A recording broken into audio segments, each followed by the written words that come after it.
Debate. James Baldwin versus William Buckley. Subject.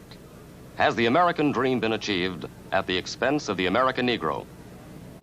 So this is a debate between James Baldwin, William F. Buckley, and two head of the student councils from Cambridge, 1965. I think it's a very, very needed conversation into what African Americans, described as Negroes, have contributed to this country and what has this country contributed to them. And I think it plays a very important and vital story paints a picture of how white America looks at African Americans as not valid, not human, not worthy of even the recognition that slavery existed and the exploitations of that.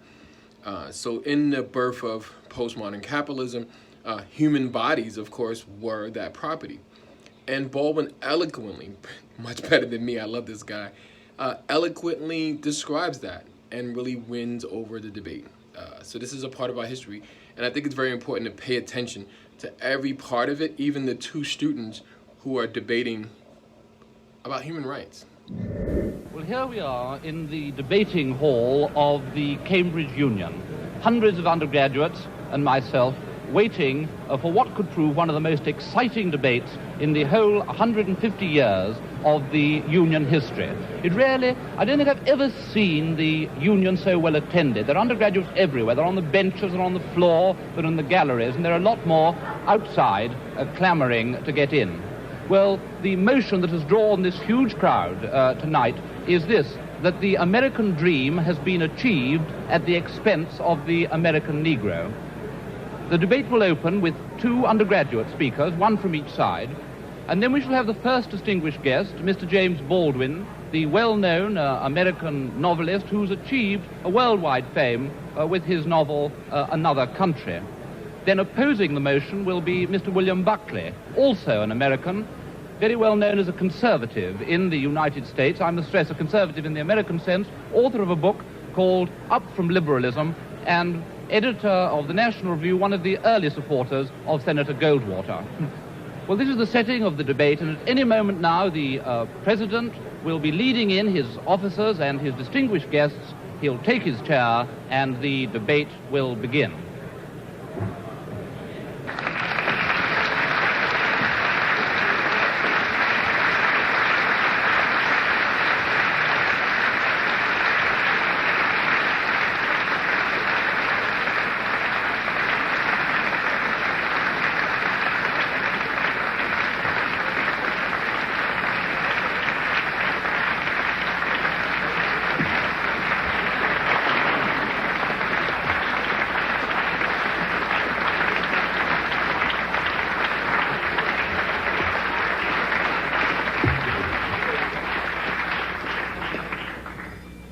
The motion before the House tonight is, the American dream is at the expense of the American Negro.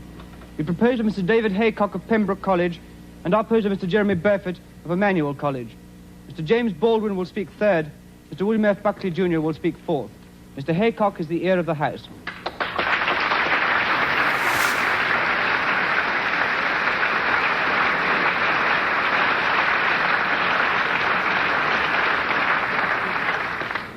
Mr. President, sir, it is the custom of the House for the first speaker in any debate to extend a formal welcome to any visitors to the House. I can honestly say, however, that it is a very great honor to be able to welcome to the House this evening Mr. William Buckley and Mr. James Baldwin. Mr. William Buckley has the reputation of possibly being the most articulate conservative in the United States of America. He was a graduate of Yale, and he first gained a reputation for himself by publishing a book entitled God and Man and Yale. Since then, he has devoted himself to the secular, and this has included Norman Mailer, Kenneth Tynan, Mary McCarthy, and Fidel Castro, none of whom have come out of their confrontations unscathed. At present, his principal occupation is editing a right-wing newspaper in the United States entitled The National Review. Mr. James Baldwin is hardly in need of introduction. His reputation, both as a novelist and as an advocate of civil rights, is international. His third novel, Another Country, has been published as a paperback in England today. Mr. Baldwin and Mr. Buckley are both very welcome to the House this evening.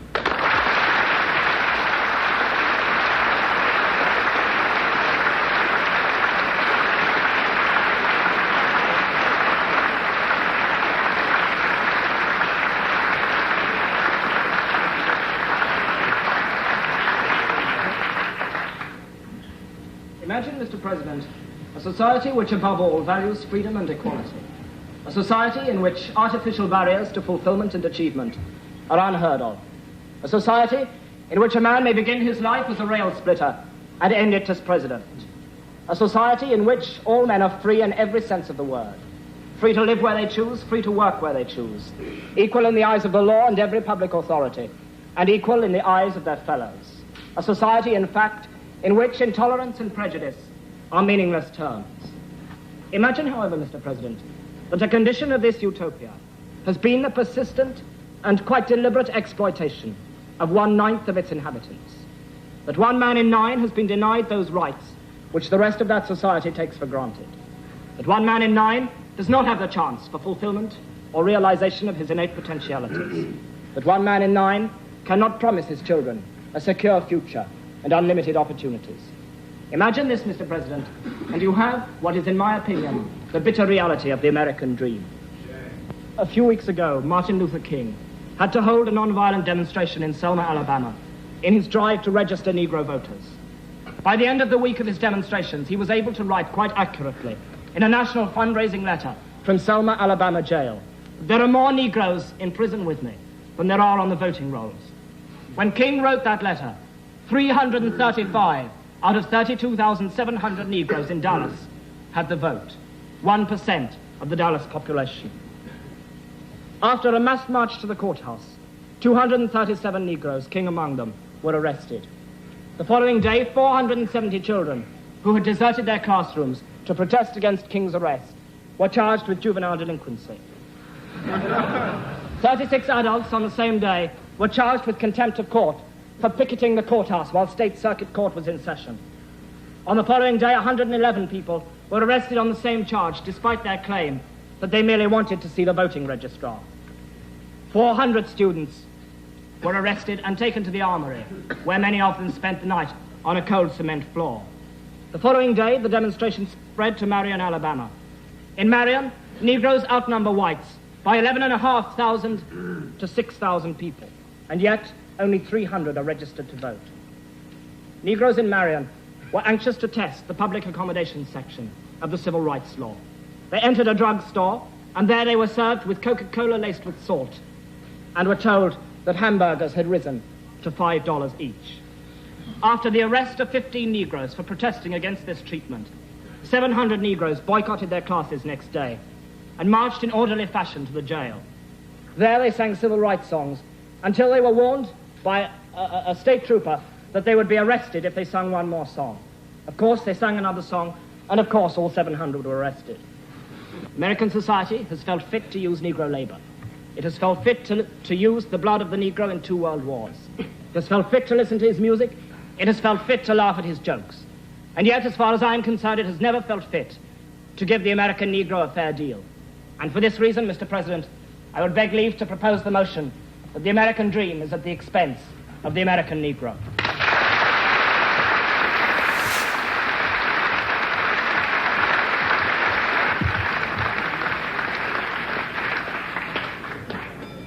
I now call Mr. Jeremy Burford of Emmanuel College to oppose the motion.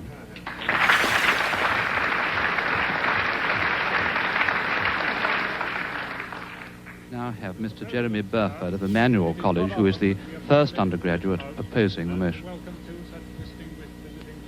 James Baldwin is well known as one of the most vivid and articulate writers about the Negro problem in America.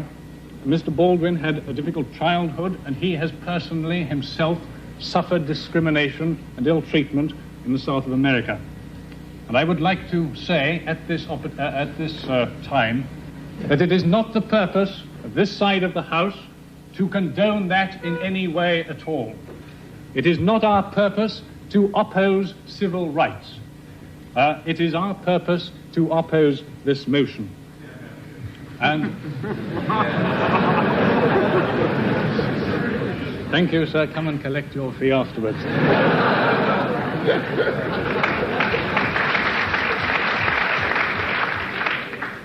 This side of the House denies that the American dream has in any way been helped by this undoubted inequality and suffering of the Negro. We maintain that, in fact, it has hindered the American dream. And if there had been equality, if there had been true freedom of opportunity, the American dream would be very much more advanced than it is now. If the American dream has made any progress, and I think it has been made in spite of the suffering and inequality of the American Negro, and not because of it. Now, it is also implied from this motion that the American dream is encouraging and worsening the suffering of the American Negro. This is emphatically not the case. The American dream, the American economic prosperity and respect for civil liberties, has been the main factor in bringing about the undoubted improvement in race relations in America in the last 20 years. And Professor Arnold Rose, who is the author of The Negro in America, which is perhaps the definitive work on the subject, who is also a contributor to what was called a freedom pamphlet, so I should imagine that if he has any bias at all, it is in favor of the Negro. He said that this improvement in race relations will be seen in years to come as remarkably quick.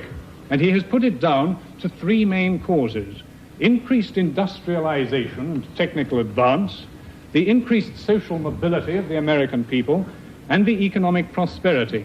And I would put it to this House that industrialization and economic prosperity are two of the main ingredients of the American dream. And at the same time, again, I do not want to say that the Negro in America is treated fairly, but at the same time, the average per capita income of Negroes in America is exactly the same as the average per capita income of people in Great Britain. Now, I found that absolutely amazing, and I understand that some of you do as well. So I have got the reference here from the United States News and World Report of July the 22nd, 1963, in which it points out, this will have to be the last interruption I take, as time is running short. Mr. President, on a point of information, is the Speaker talking of real income or money income? I'm talking of money. I'm talking of money income, and I would not wish to disguise that. I would also say that in terms of this, there are only 5 countries in the world where the income is higher than that of the American Negro, and they do not include countries like West Germany and France and Japan. Now, there are in America 35 Negro millionaires. There are Negro 6,000 doctors and so on. Now, I do not, by saying this, wish to emphasize that the Negro is fairly treated. I merely wish to try and convey a more realistic and objective account of the situation of the Negro. I agree that there are Negroes who are very poor indeed, such as the old gentleman in the South who was talking about some of his wealthier brethren. And he was saying, yes, some of these rich Negroes, they put on airs, they're like the bottom figure of a fraction. The bigger they try to be, the smaller they really are. I would repeat, Mr. President, sir, in the last minute I have, that this debate is not whether civil rights should be extended to American Negroes or not. If it were, it would be a very easy motion to argue for and a very easy motion to vote for. The debate tonight concerns whether the American dream is at the expense of the American Negro. That is, whether the American Negro has paid for the American dream with his suffering, or whether the American dream has furthered Negro inequality. And I would deny both those two precepts. I would say that Negro inequality has hindered the American dream, and I would say that the American dream has been very important indeed in furthering civil rights and in furthering freedom for the American Negro. Mr. President, sir, I beg to oppose the motion. It is now with very great pleasure and a very great sense of honor that I call Mr. James Baldwin to speak third to this motion.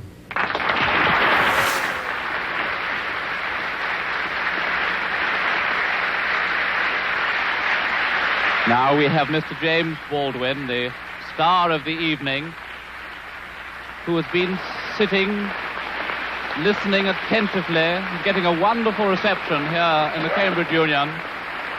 Tremendous enthusiasm from all sides of the House for Mr. Baldwin, who has been listening to the arguments. Now will bring the voice of actual experience to the debate. Good evening. I find myself, not for the first time, in the position of a kind of Jeremiah. For example, I don't disagree with Mr. Burford that the inequality suffered by the American Negro population of the United States has hindered the American dream. Indeed, it has. I quarrel with some other things he has to say. The other, deeper element of a certain awkwardness I feel has to do with one's point of view. I have to put it that way. One's sense, one's system of reality. It would seem to me that the proposition before the House, if I put it that way, is the American dream at the expense of the American Negro, or the American dream is at the expense of the American Negro, is a question hideously loaded, and that one's response to that question, or one's reaction to that question, has to depend on an effect on where you find yourself in the world, what your sense of reality is, what your system of reality is. That is, it depends on assumptions which we hold so deeply as to be scarcely aware of them. A white South African, or a Mississippi sharecropper, or a Mississippi sheriff, or a Frenchman driven out of Algeria, all have, at bottom, a system of reality which compels them to, for example, in the case of the French exile from Algeria, to defend French reasons for having ruled Algeria. The Mississippi or the Alabama sheriff, who really does believe when he's facing a Negro boy or girl, that this woman, this man, this child, must be insane to attack the system to which he owes his entire identity. Of course, for such a person, the proposition of which we're trying to discuss here tonight does not exist. And on the other hand, I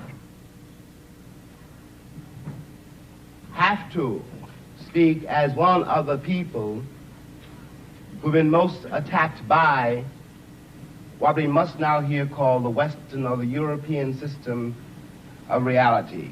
What white people in the world, because the doctrine of white supremacy, I hate to say it here, comes from Europe. That's how it got to America. Beneath then, whatever one's reaction to this proposition is, has to be the question of whether or not civilizations can be considered as such equal, or whether one civilization has the right to overtake and subjugate and in fact to destroy another. Now what happens when that happens? Leaving aside all the physical facts which one can quote, leaving aside rape or murder, leaving aside the bloody catalog of oppression, which we are in one way too familiar with already, what this does to the subjugated, the most private, the most serious thing this does to the subjugated, is to destroy his sense of reality. It destroys, for example, his father's authority over him. His father can no longer tell him anything because the past has disappeared, and his father has no power in the world. This means, in the case of an American Negro, born in that glittering republic, and in the moment you are born, since you don't know any better, every stick and stone and every face is white, and since you have not yet seen a mirror, you suppose that you are too. It comes as a great shock around the age of 5 or 6 or 7 to discover that the flag to which you have pledged allegiance, along with everybody else, has not pledged allegiance to you. It comes as a great shock to discover that Gary Cooper killing off the Indians when you were rooting for Gary Cooper, that the Indians were you. It comes as a great shock to discover that the country, which is your birthplace, and to which you owe your life and your identity, has not in its whole system of reality evolved any place for you. The disaffection, the demoralization, and the gap between one person and another, only on the basis of the color of their skins, begins there and accelerates throughout a whole lifetime, so that presently you realize you're 30 and are having a terrible time managing to trust your countrymen. By the time you are 30, you have been through a certain kind of mill. And the most serious effect of the mill you've been through is, again, not the catalog of disaster. The policemen, the taxi drivers, the waiters, the landlady, the landlord, the banks, the insurance companies, the millions of details, 24 hours of every day, which spell out to you that you are a worthless human being. It is not that. It is by that time you've begun to see it happening in your daughter or your son or your niece or your nephew. You are 30 by now, and nothing you have done has helped you to escape the trap. But what is worse than that is that nothing you have done, and as far as you can tell, nothing you can do, will save your son or your daughter from meeting the same disaster and not impossibly coming to the same end. Now, we're speaking about expense. I suppose there are several ways to address oneself to some attempt to define what that word means here. Let me put it this way, that from a very literal point of view, the harbors and the ports and the railroads of the country, the economy, especially of the southern states, could not conceivably be what it has become if they had not had, and do not still have indeed, and for so long, so many generations, cheap labor. I am stating very seriously, and this is not an overstatement, that I picked the cotton, and I carried it to market, and I built the railroads under someone else's whip for nothing. For nothing. The Southern oligarchy, which has until today so much power in Washington, and therefore some power in the world, was created by my labor and my sweat, and the violation of my women and the murder of my children. This, in the land of the free and the home of the brave. And no one can challenge that statement. It is a matter of historical record. In another way, this dream, and we'll get to the dream in a moment,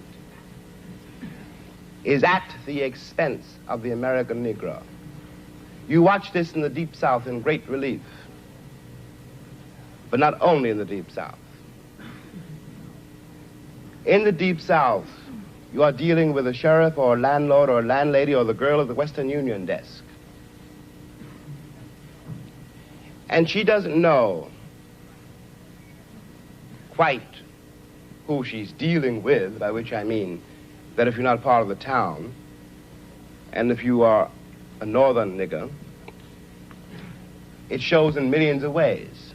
So she simply knows that it's an unknown quantity, and she wants to have nothing to do with it.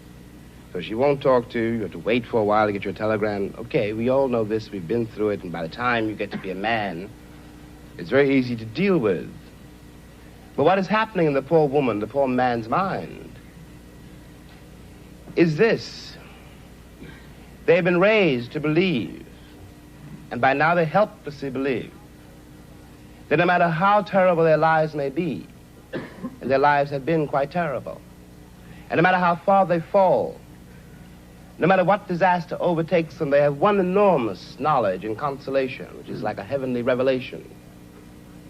At least they are not black. Now, I suggest that of all the terrible things that can happen to a human being, that is one of the worst. I suggest that what has happened to white Southerners is in some ways, after all, much worse than what has happened to Negroes there. Because Sheriff Clark in Selma, Alabama, cannot be considered, no one can be dismissed as a total monster. I'm sure he loves his wife, his children. I'm sure that, he likes to get drunk. He's, after all, one's got to assume, and he is visibly a man like me. But he doesn't know what drives him to use the club, to menace with the gun, and to use the cattle prod. Something awful must have happened to a human being to be able to put a cattle prod against a woman's breast, for example. What happens to the woman is ghastly. What happens to the man who does it is in some ways much, much worse. This is being done, after all, not 100 years ago, but in 1965, in a country which is blessed with what we call prosperity, a word we won't examine too closely, with a certain kind of social coherence, which calls itself a civilized nation and which espouses the notion of the freedom of the world. And it is perfectly true from the point of view now simply of an American Negro. Any American Negro watching this, no matter where he is, from the vantage point of Harlem, which is another terrible place, has to say to himself, in spite of what the government says we can't do anything about it. But those are white people being murdered in Mississippi work farms, being carried off to jail. Those are white children running up and down the streets. The government would find some way of doing something about it. We have a civil rights bill now. We had an amendment, the 15th Amendment, nearly 100 years ago. I hate to sound again like an Old Testament prophet, but if the amendment was not honored then, I don't have any reason for believing the civil rights bill will be honored now. And after all, one's been there since before, a lot of other people got there. If one has got to prove one's title to the land, isn't 400 years enough? 400 years, at least 3 wars. The American soil is full of the corpses of my ancestors. Why is my freedom or my citizenship or my right to live there, how is it conceivably a question now? And I suggest further that in the same way, the moral life of Alabama sheriffs and poor Alabama ladies, white ladies, their moral lives have been destroyed by the plague called color, that the American sense of reality has been corrupted by it. At the risk of sounding excessive, what I always felt when I finally left the country, found myself abroad in other places, and watched Americans abroad. And these are my countrymen, and I do care about them. And even if I didn't, there is something between us. We have the same shorthand. I know, when I look at a girl or a boy from Tennessee, where they came from in Tennessee, and what that means. No Englishman knows that, no Frenchman, no one in the world knows that except another black man who comes from the same place. One watches these lonely people denying the only kin they have. We talk about integration in America as though it was some great new conundrum. The problem in America is that we've been integrated for a very long time. Put me next to any African, and you will see what I mean. And my grandmother was not a rapist. What we are not facing is the results of what we've done. What one begs the American people to do for all our sakes is simply to accept our history. I was there not only as a slave, but also as a concubine. One knows the power, after all, which can be used against another person if you got absolute power over that person. It seemed to me when I watched Americans in Europe that what they didn't know about Europeans was what they didn't know about me. They weren't trying, for example, to be nasty to the French girl or rude to the French waiter. They didn't know they hurt their feelings. They didn't have any sense that this particular woman, this particular man, though they spoke another language and had different manners and ways, was a human being. And they walked over them with the same kind of bland ignorance, condescension, charming and cheerful, with which they'd always patted me on the head and called me shine, and were upset when I was upset. What is relevant about this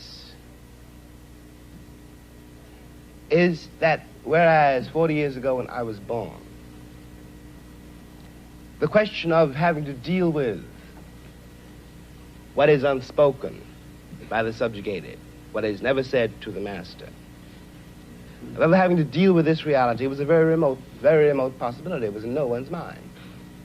When I was growing up, I was taught in American history books that Africa had no history, and neither did I.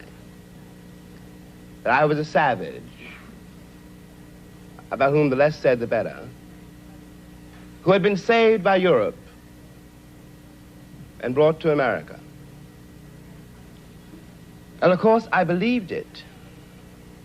I didn't have much choice. Those are the only books there were. Everyone else seemed to agree. If you walk out of Harlem, ride out of Harlem, downtown, the world agrees.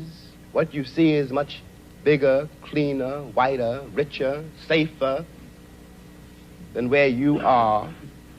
They collect the garbage. People obviously can pay their life insurance. The children look happy, safe. You're not. And you go back home. And it would seem then, of course, that it's an act of God, that this is true, that you belong where white people have put you. It is only since the Second World War that there's been a counter-image in the world. And that image not come about through any legislation on the part of any American government, but through the fact that Africa was suddenly on the stage of the world, and Africans had to be dealt with in a way that had never been dealt with before. This gave an American Negro for the first time a sense of himself beyond a savage or a clown. It has created, and will create, a great many conundrums. One of the great things that the white world does not know, but I think I do know, is that black people are just like everybody else.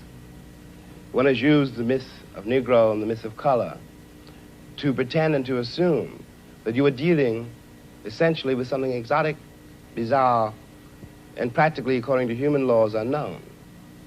Alas, it is not true. We are also mercenaries, dictators, murderers, liars. We are human too. What is crucial here is that unless we can manage to establish some kind of dialogue between those people whom I pretend have paid for the American dream and those other people who have not achieved it, we will be in terrible trouble. I want to say at the end, at the last, is that that is what concerns me most. We are sitting in this room, and we are all, at least we like to think we are, relatively civilized, and we can talk to each other at least on certain levels, so that we could walk out of here assuming that the measure of our enlightenment, or at least our politeness, has some effect on the world. It may not. I remember, for example, when the ex-Attorney General, Mr. Robert Kennedy, said that it was conceivable that in 40 years in America we might have a Negro president. And that sounded like a very emancipated statement, I suppose, to white people. They were not in Harlem when this statement was first heard. and did not hear, and possibly will never hear, the laughter and the bitterness and the scorn with which the statement was greeted. From the point of view of the man in the Harlem barbershop, Bobby Kennedy only got here yesterday. And now he's already on his way to the presidency. We've been here for 400 years, and now he tells us that maybe in 40 years, if you're good, we may let you become president. What is dangerous here is the turning away from anything any white American says. The reason for the political hesitation, and in spite of the Johnson landslide, is the one that's been betrayed by American politicians for so long. And I am a grown man, and perhaps I can be reasoned with. I certainly hope I can be. But I don't know, and neither does Martin Luther King, none of us know how to deal with those other people whom the white world has so long ignored, who don't believe anything the white world says and don't entirely believe anything I or Martin say. And one can't blame them. You watch what has happened to them in less than 20 years. It seems to me that the city of New York, for example, this is my last point, which has had Negroes in it for a very long time. If the city of New York were able, as it has indeed been able, in the last 15 years to reconstruct itself, tear down buildings and raise great new ones, downtown and for money, and has done nothing whatever except build housing projects in the ghetto for the Negroes. And of course the Negroes hate it. Presently the property does indeed deteriorate because the children cannot bear it. They want to get out of the ghetto. If the American pretensions were based on more solid, a more honest assessment of life and of themselves, it would not mean for Negroes, when someone says urban renewal, that Negroes simply are going to be thrown out into the streets, which is what it does mean now. This is not an act of God. We're dealing with a society made and ruled by men. If the American Negro had not been present in America, I am convinced that the history of the American labor movement would be much more edifying than it is. It is a terrible thing for an entire people to surrender to the notion that 1/9 of its population is beneath them. And until that moment, until the moment comes when we, the American people, are able to accept the fact that I have to accept, for example, that my ancestors are both white and black, that on that continent we are trying to forge a new identity for which we need each other, and that I am not a ward of America. I am not an object of missionary charity. I am one of the people who built the country. Until this moment, there is scarcely any hope for the American dream, because the people who are denied participation in it, by their very presence, will wreck it. And if that happens, it's a very grave moment for the West. Thank you.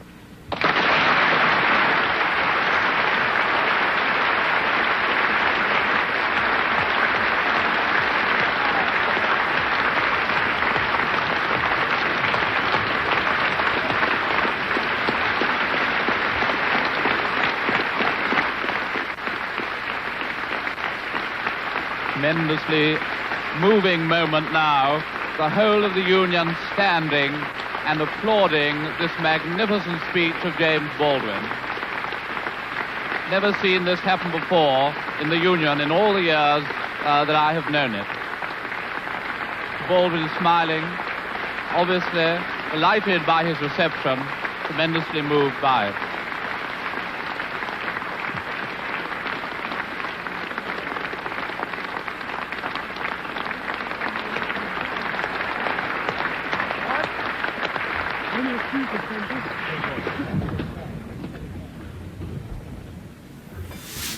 I am now very grateful and very pleased to be able to call on Mr. William F. Buckley Jr. to speak forth to this motion.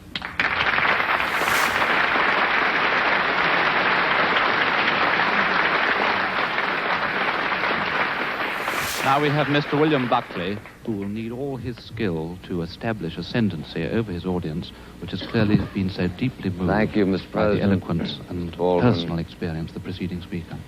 Take out, Mr. Griffith, gentlemen.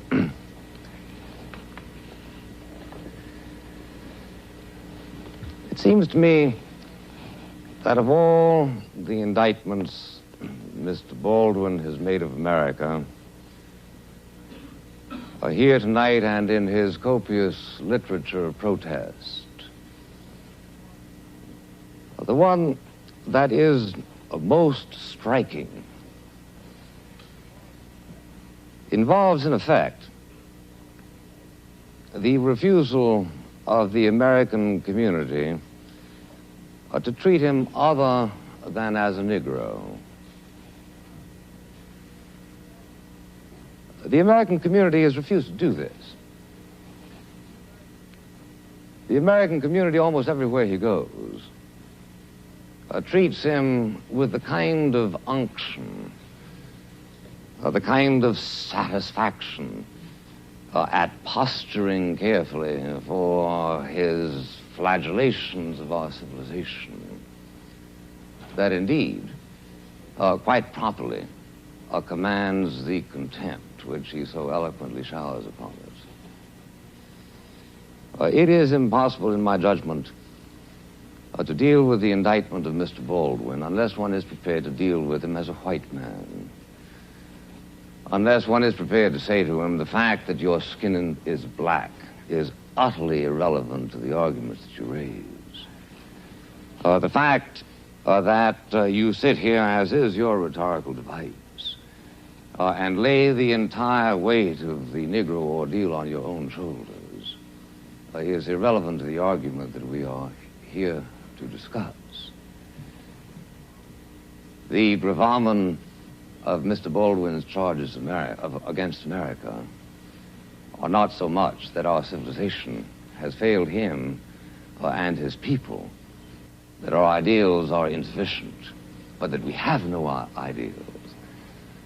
That our ideals rather are some sort of a superficial coating which we come up with at any given moment in order to justify whatever commercial and noxious experiment we are engaged in.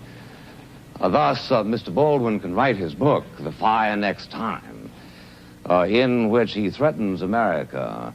He didn't, in writing that book, speak with the British accents that he used exclusively tonight, in which he threatened America with the necessity for us to jettison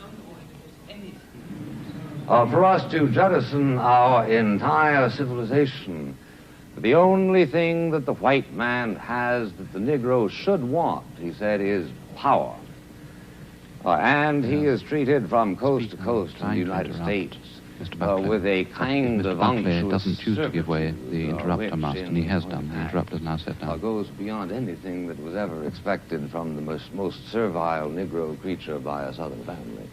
I propose to pay him the honor this night of saying to him, Mr. Baldwin, I am going to speak to you without any reference whatever to those surrounding protections which you are used to in virtue of the fact that you are a Negro. And here we need to ask the question, what in fact shall we do about it, Mr. President? What shall we in America try to do, for instance, to eliminate those psychic humiliations which I join Mr. Baldwin in believing are the very worst aspects of this discrimination? You found it a source of considerable mirth to laugh away the statistics of my colleague, Mr. Burford. I don't think they are insignificant. They are certainly not insignificant in a world which attaches a considerable importance to material progress. It is, in fact, the case that 7/10 that 7/10 of the white income of the United States is equal to the income that is made by the average Negro. I don't think this is an irrelevant statistic, ladies and gentlemen. It takes a capitalization of $15,000, $16,000, $17,000 per job in the United States. This is a capitalization that was not created exclusively as a result of Negro travail. My great-grandparents worked too. Presumably yours worked also. I don't know of anything that has ever been created without the expense of something. All of you who hope for a diploma here are going to do that at the expense of a considerable amount of effort. And I would thank you, please not to belie the fact that a considerable amount of effort went into the production of a system which grants a greater degree of material well-being to the American Negro than that is enjoyed by 95% of the other peoples of the human race. But even so, to the extent that your withering laughter suggested here that you found this a contemptible observation, I agree. I don't think it matters that there are 35 millionaires among the Negro community. If there were 20 million millionaires among the Negro community of the United States, I would still agree with you that we have a dastardly situation.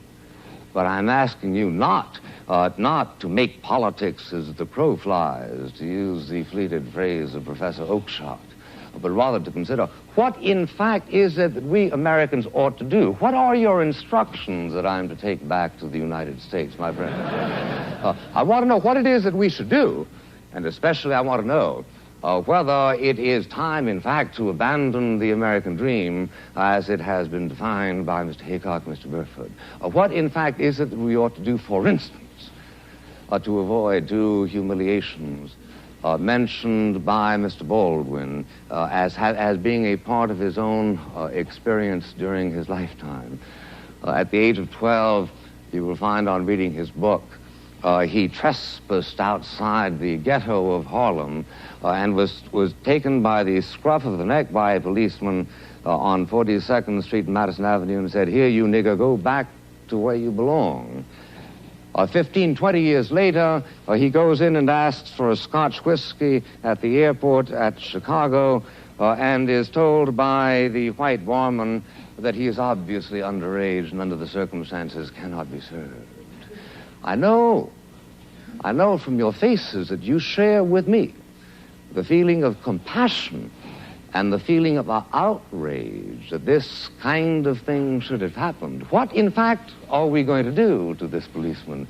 And what, in fact, are we going to do to this barman? How are we going to avoid the kind of humiliations that are perpetually visited on members of a minority race?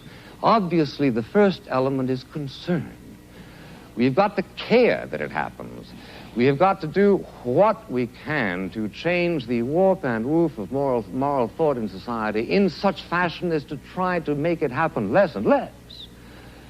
Let me urge this point to you, which I can do with authority, my friends, the only thing that I can tonight.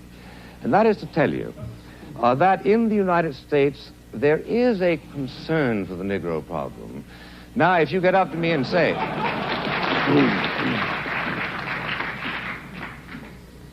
if you get up to me and say, well, now, is there the kind of concern that we, students of Cambridge, would show if the problem were our own? All I can say is I don't know. It may very well be that there has been some sort of a sunburst of moral enlightenment that has hit this community, so as to make it predictable that if you were the governors of the United States, the situation would change overnight. I'm prepared to grant this as a form of courtesy, Mr. President. But meanwhile, I'm saying to you that the engines of concern in the United States are working. The presence of Mr. Baldwin here tonight is in part a reflection of that concern. You cannot go to a university in the United States, a university in the United States presumably also governed by the Lord Spiritual, as you are, in which Mr. Baldwin is not the toast of the town. You cannot go to a university of the United States in which practically all other problems of public policy are preempted by the primary policy of concern for the Negro. I challenge you to name me another civilization, anytime, anywhere in the history of the world, in which the problems of a minority, which have been showing considerable material and political advancement, is as much a subject of dramatic concern as it is in the United States. Let me just say finally, ladies and gentlemen, this.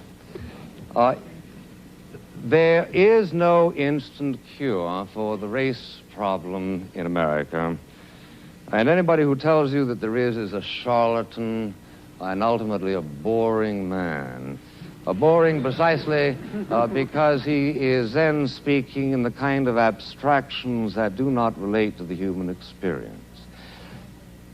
The trouble in America where the Negro community is concerned is a very complicated one. I urge those of you who have an actual rather than a purely ideologized interest in the problem to read the book Beyond the Melting Pot by Professor Glaser, also co-author of The Lonely Crowd, a prominent Jewish intellectual, who points to the fact that the situation in America where the Negroes are concerned is extremely complex as a result of an unfortunate conjunction of two factors. One is the dreadful efforts to perpetuate discrimination by many individual American citizens as a result of their lack of that final and ultimate concern which some people are truly trying to agitate. The other is as a result of the failure of the Negro community itself to make certain exertions which were made by other minority groups during the American experience. If you can stand a statistic not of my own making, let me give you one which Professor Glaser considers as relevant. He says, for instance, in 1900, there were 3,500 Negro doctors in America. In 1960, there were 3,900, an increase in 400. Is this because there were no opportunities, as has been suggested by Mr. Haycock and also by Mr. Baldwin implicitly? No, says Professor Glaser. There are a great many medical schools who are by no means practice discrimination, who are anxious to receive and to train Negro doctors. There are scholarships available to put them through, but in fact that particular energy, which he remarks was so noticeable in the Jewish community and to a certain and lesser extent in the Italian-Irish community, for some reason is not there. We should focus on the necessity to animate this particular energy, but he comes to the conclusion, which strikes me as plausible, that the people who can best do it, who can do it most effectively, are Negroes themselves. Let me conclude by reminding you, ladies and gentlemen, that where the Negro is concerned, the danger, as far as I can see at this moment, is that they will seek to reach out for some sort of radical solutions on the basis of which the true problem is obscured. They have done a great deal to focus on the fact of white discrimination against the Negroes. They have done a great deal to agitate a moral concern, but where, in fact, do they go now? They seem to be slipping, if you will read carefully, for instance, the words of Mr. Bayard Rustin, towards some sort of a Procrustean formulation which ends up less urging the advancement of the Negro than the regression of the white people. 14 times as many people in New York City born of Negroes are illegitimate as of whites. This is a problem. How shall we address it? By seeking out laws that encourage illegitimacy in white people? This, unfortunately, tends to be the rhetorical momentum that some of their arguments are taking. One thing you might do, Mr. Buckley, is let them vote in Mississippi. I agree. I agree.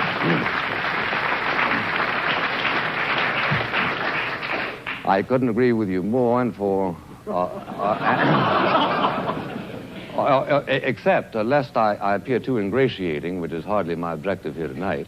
I think actually what is wrong in Mississippi, sir, is not that not enough Negroes are voting, but that too many white people are voting.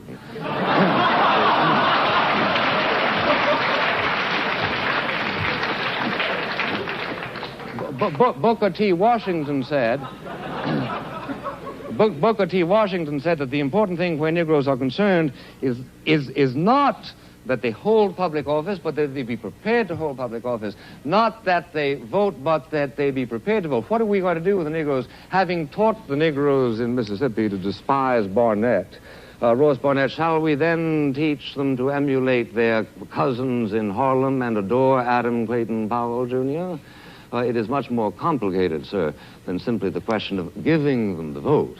If I were myself a constituent of the community of Mississippi at this moment, what I would do is vote to lift the standards of the vote so as to disqualify 65% of the white people who are presently voting. Not simply to give the... I say then that what we need is a considerable amount of frankness that acknowledges that there are two sets of difficulties.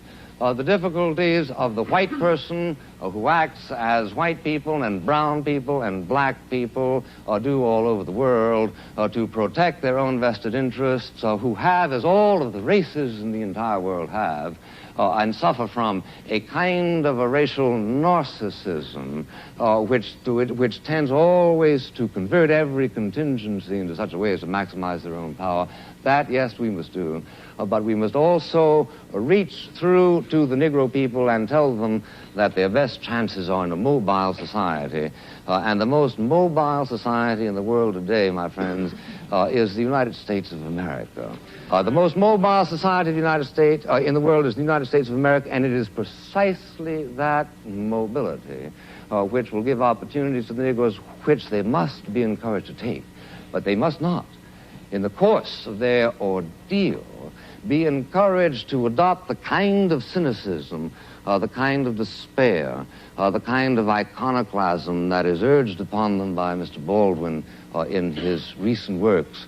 Because of one thing, I can tell you, I believe with absolute authority, that where the United States is concerned, if it ever becomes a confrontation between a continuation of our own sort of idealism, the private stock of which, granted, like most people in the world, we tend to lavish only every now and then on public enterprises, reserving it so often for our own irritations and pleasures.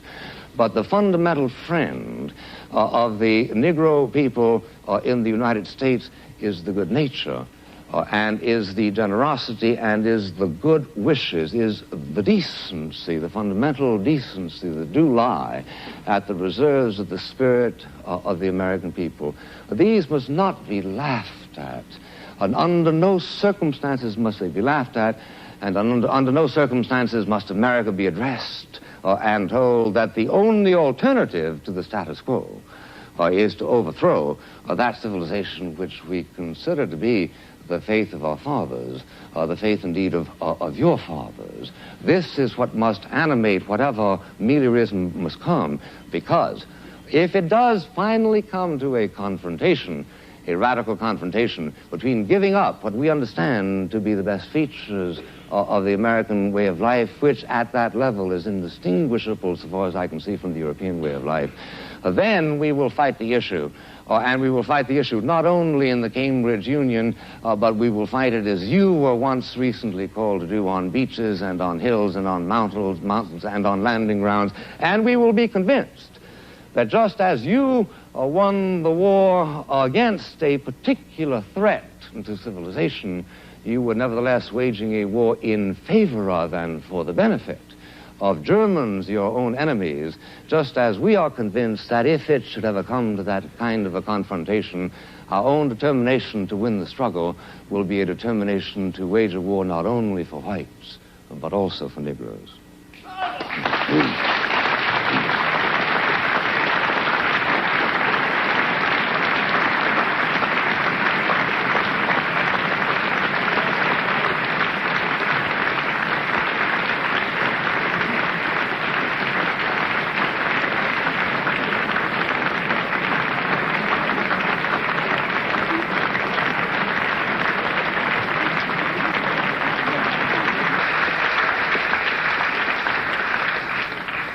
Will the tellers take their places, please? They voted in favor of the motion being that the American dream is at the expense of the Negro. They voted in favor of that motion 544 persons and against 164 persons. The motion is therefore carried by 380 votes. I declare the House to stand adjourned.